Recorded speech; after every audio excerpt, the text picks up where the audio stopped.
Данный конкурс проводится в Гагаузии ежегодно, начиная с 2008 года. Целью подобных мероприятий является выявление и поощрение передовых школьных учителей, распространение их педагогического опыта и повышение роли учителя в обществе. Сейчас у нас идет подготовительный этап, и мы планируем 12 февраля провести конкурс «Воспитатель года», 17 февраля проводим конкурс «Учитель года». Это уже окончательный финальный этап.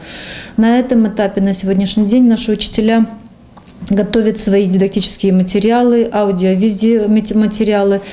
Кроме того, согласно положению, наши учителя будут давать открытые уроки на комиссию в другом классе. В гимназии имени Степана Курогла высокая честь участвовать в конкурсе «Учитель года-2015» была оказана преподавателю биологии и химии Людмиле Федоровне Пиогло. К такому мнению педагоги пришли на совещании, проведенном у директора гимназии Ивана Кольчашкова. Желаем вам успеха и надеюсь, что мы выступим достойно, потому что у нас есть опыт участия в этих конкурсах. В прошлые годы Оксана Дмитриевна занимала первое место, Елена Васильевна третье место занимала, поэтому опыт есть, и мы желаем вам удачи. Я желаю Людмиле, конечно же, победы, но самое главное, наверное, преодолеть себя, все свои комплексы, страхи и быть уверенной в своей победе, потому что она действительно ее заслуживает. Оценку Людмиле Федоровне, ее душевных человеческих качеств, высокого профессионального уровня и ее активного участия в общественной жизни гимназии дали ее коллеги, ученики, родители учащихся.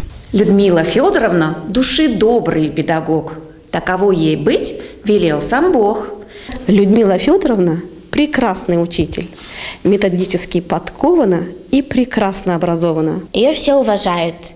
Учебный материал она с душой нам преподносит. Нам все это очень интересно знать, так как все это нам пригодится в жизни.